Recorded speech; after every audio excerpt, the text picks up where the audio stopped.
Melanie was teasing me earlier because I said I had a reading for my talk this morning, and she said, Jeanie, we don't do the readings anymore. And I just chuckled and I thought, well, I'm going to do this reading and actually allow it to set the stage for my talk, because it's from one of my favorite people, and I know it's Melanie's favorite person too, is Mark Nepo, for those of you who have or have not heard of him. This book is called The Book of Awakening, and it really captured my attention because it's the kinship of gratitude. It says, when you make the two one, when you make the inner as outer, and the outer as inner, then shall you enter the kingdom.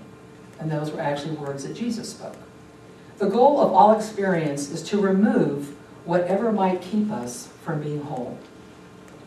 The things we learn through love and pain reduce our walls and bring our inner and outer life together.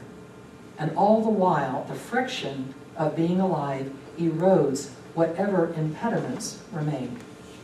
But the simplest and deepest way to make who we are at one with the world is through the kinship of gratitude. Nothing brings the worlds of spirit and earth together more quickly.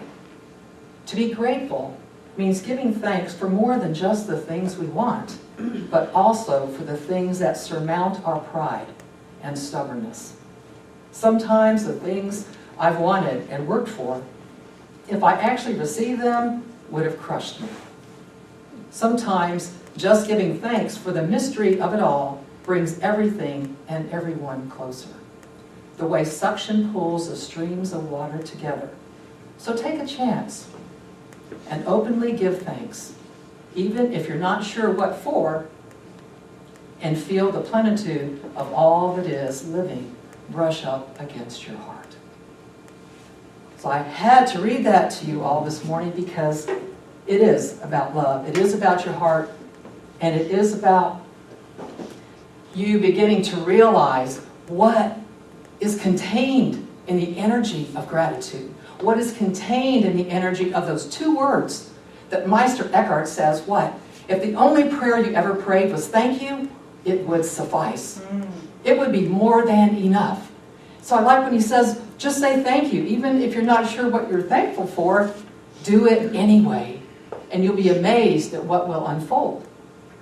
So I was excited to give this talk this morning because I've struggled at times, and maybe you have too, to find things to be grateful for, as I was just reading. When things seem to be not happening as I would want them to go, and just not falling into place like I think they might. And when I say I, it's the little I over here. It's certainly not my higher I or my higher self that would be struggling with that. It's myself when I'm in that place of truly not being able to see and have a better understanding of what is actually unfolding.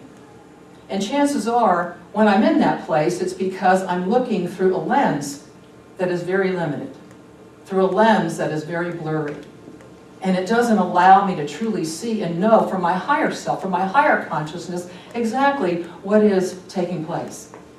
So, to me, it's amazing that we have these opportunities constantly to see it differently, but because we are human, we're creatures of habit, it's really easy to fall back into what's comfortable and to kind of roll around in that, and we get stuck in that.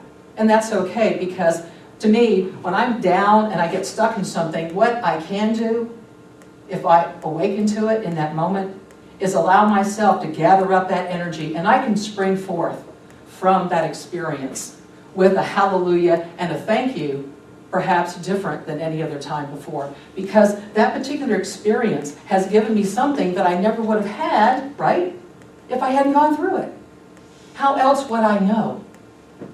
And what's happened is I've been given the beautiful gift of the contrast of life.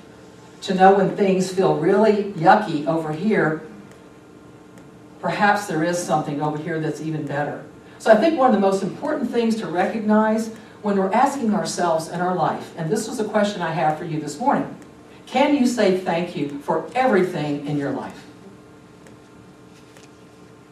Everything, bar none.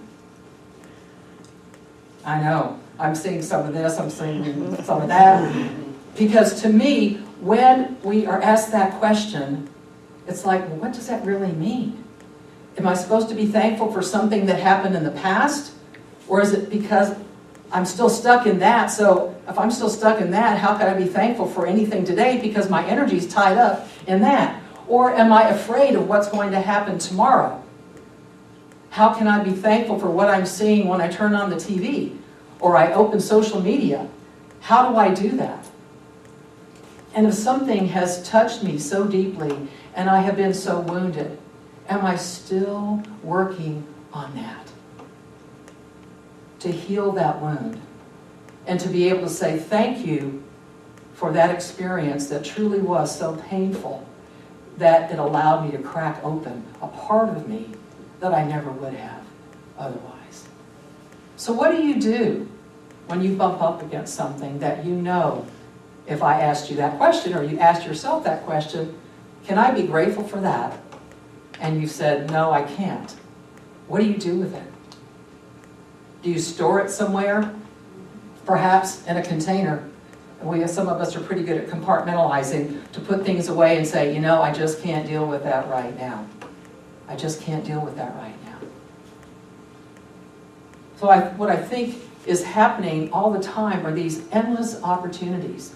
And Melanie, her talk last week was very much about practices that we have. And for those of you who know me, I'm really big about the tools. Your spiritual toolbox, the tools that you know truly work for you, and some of the ones that it's time to let them go, to every now and then, take a look at what's in there and to clear them out. And to say, at one point in time that worked for me, but it's no longer serving me in my life. So perhaps it's an opportunity for another tool that I really need to hone. And I'm not going to get any better at it. You talked about the set point last week, and I love that analogy with weight. It's the same thing in your spirituality. It's the same thing in anything. We get to a point, we believe we can't go any further than that point. And so we kind of stop trying, is what I think we do.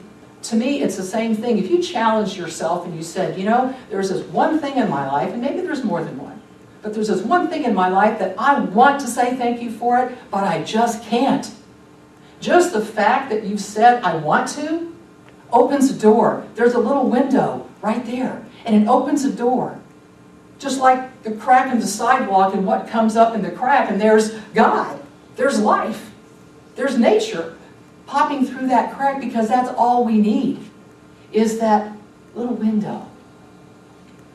So as you sit here this morning and you listen to me and your thoughts are already probably going, oh, there's that one thing, Jeanie shined the light on it right now. What am I going to do with that? When you can say thank you, or say I want to say thank you, I'm open and I'm willing and I really, really want to say thank you, because I know that my higher self really gets it. And I want my higher self and my human self, I want those aligned, so that I can live in peace and I can live in harmony.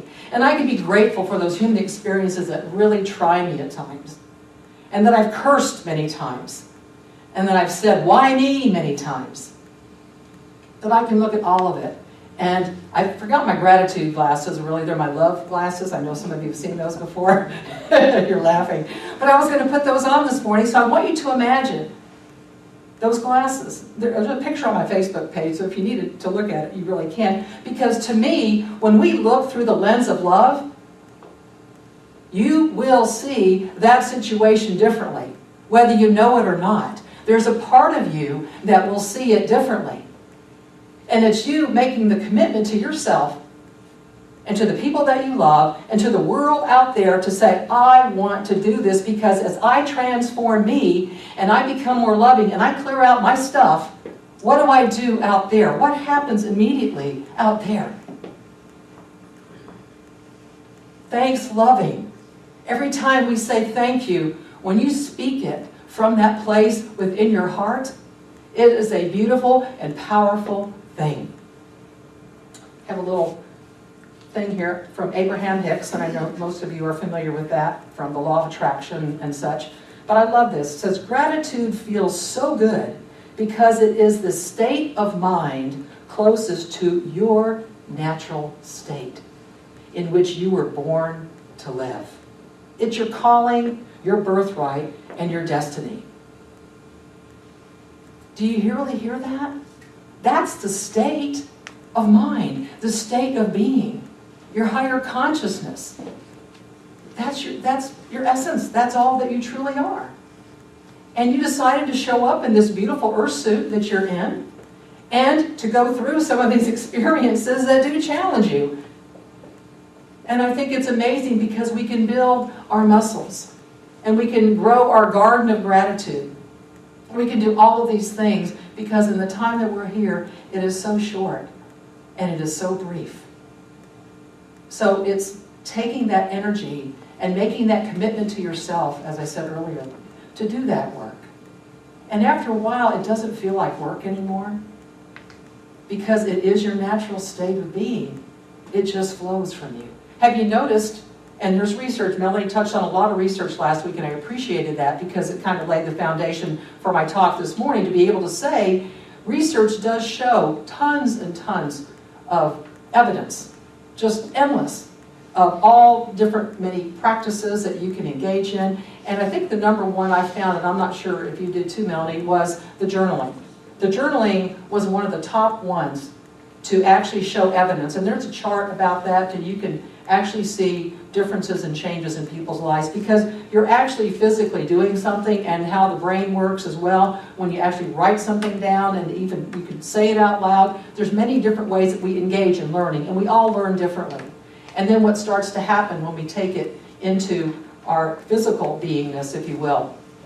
And the other one, several of them, but I'll just highlight the other one that you all know how I feel about meditation and visualization. And I'm a mindfulness meditation coach, a mindfulness teacher, because to me, the more we are present with what is coming out of our mouth, what is coming from our heart, the more present we are living in this now moment, and being able to let go of those things perhaps we're still carrying that we just can't be grateful for. But the more we can be right here and right now, we tap into that transformational power of thank you. We are plugged in because we are so aware in that moment that we can auto-correct, if you will. When we start to say something, or before we say something, my dad used to say years ago, make sure your brain is engaged before you put your mouth into operation. My dad was in the military. He was in the Air Force. So I remember hearing that as a little kid. But it's true. To be very mindful and present when perhaps in a moment you want to say something to somebody that you know is not coming from your heart. To check yourself and reframe it and be able to put it into a different form. That to me is thanks-loving because it is coming from a compassionate heart, and we are here as that natural state of love and compassion. So the three things I want you to focus on, to look through that lens of love. Okay? Every time you get ready to do something, you should go buy you those heart glasses. I can't remember where I got them. Get a pair of glasses and designate them as your love glasses. And if you're having trouble with it, physically do something. When we engage in different kinds of exercises, like when you go to workshops and you do things, it becomes more memorable. And like, okay, let me go put on these glasses, and maybe, but I'm open, I can truly see it differently because I want to. I desire it. I really want that. And I want to live from that natural state. Who doesn't want to be high naturally? I think that's pretty cool. The other thing is, I mentioned it earlier, so you want to look through the lens of love, and you want to live from that compassionate space, and you want to live in the now. And I'm going to offer you 4 T's. This is kind of like Unity with the 4 T's, but this is Jeannie's 4 T's this morning that I wanted to offer you quickly. And this is what the power of thank you and living from this place can do for you. It can transport you. Thank you can transport you. And when I say that, it's almost like it's a portal that opens up. And I like to think of it as grace. A space of grace opens up to where there's a beautiful, beautiful energy there. So it can transport you into a different experience, a more loving experience of you. And when you're doing that here, I said earlier, you're already doing it out there. The other T, one of the other T's, is transmute. I don't know if you're all familiar with that word actually, but we're talking about energy here because we want the higher vibrational energies. That's what love is. Gratitude, appreciation, when they're calibrated. I know Power versus Force, David Hawkins when he was speaking here a number of years ago. We talked about vibrational frequencies, and it was amazing. And they actually calibrate these things. And so it's fantastic to really know that when you allow yourself to get caught up in that energy of gratitude and love, you actually are lifted up, and the denser, lower, slower energies is what calls transmuted. Energy doesn't go anywhere, it just changes form. So from a denser, lower, slower energy, you know when you're feeling kind of like, oh, I'm not so grateful, and I'm kind of this, and I'm kind of that. It's like a yuck and a muck. And when you lift out of it, it's like, wow, so what's happened? That energy has been transmuted. So that's the other word, transported, transmuted. And then when you're, think about it, when that energy is transmuted, what are you doing? You are transcending. You are rising above so that you can truly see from a higher plane what is happening in your life. And when we can do that, it's like we lean into, call it God, call it love, call it nature, we just lean into it. It's like, oh, wow. I can truly not only see it with my human eyes, I can see it with my inner eyes, my inner vision. And I transcend this experience here. And when you're in that energy, that particular energy, in that moment, I challenge you to take the thing or things that you can't say thank you for and invite them into that energy. And you will be amazed what will happen, because there's that transmutation that will start to happen with that energy, because you have brought yourself into that state of being of such pure love, the higher consciousness. And we know wherever love is, things that are unlike it cannot hang out there. So that's a really powerful tool that you can use in that place of transcendence. And then as you're doing all these things, what's happening invariably? You are truly transforming your life. So the outer form and the outer demonstration, the outpicturing, if you will, of your life is truly transformed. So open your heart and enjoy your thanks-loving dinner this year, your thanks-loving experience, whatever you may be doing. And just remember the two, what I believe now as I go on in my life, the two most powerful words, thank you. And I say thank you to all of you this morning, and namaste.